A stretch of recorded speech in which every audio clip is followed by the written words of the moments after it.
पहली बात आपने करी कि आपको बंदर के सपने आ रहे थे, तो आप कुंडली के पास गए, ज्योतिषी के पास गए कि मेरे को बंदर के सपने क्यों आ रहे हैं।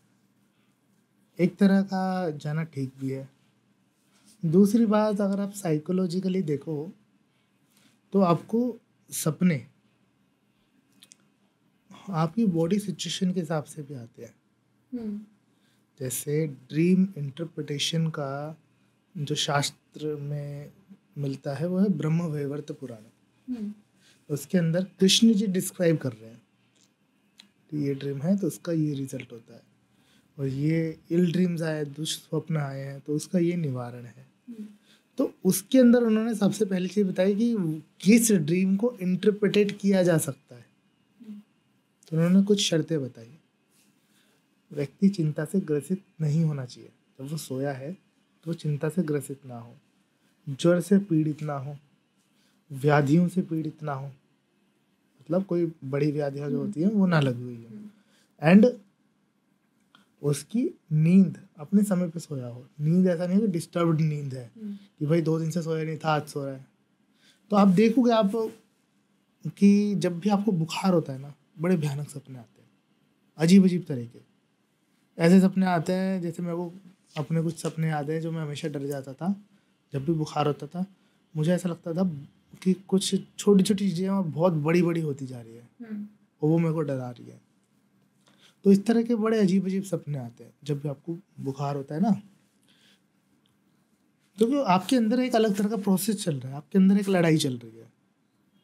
बुखार आपको आया ही इसलिए क्योंकि आपके अंदर के जो गुड सेल्स हैं, वो जो वायरसेस आ गए उनको किल करने में लगे पड़े हैं।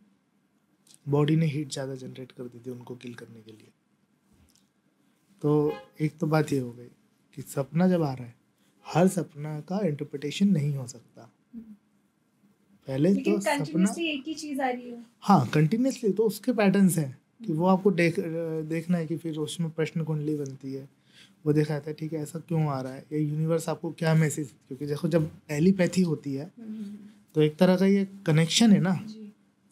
जैसे साइंटिस्ट ने एक एक्सपेरिमेंट किया था कि एक चूहिया के बच्चे को सबमरीन में ले जाके मार दिया, बट उन्होंने देखा कि जो सरफेस लेवल पर चूहिया थी वो तड़पने लगी, उसको बेचैनी सी हो गई।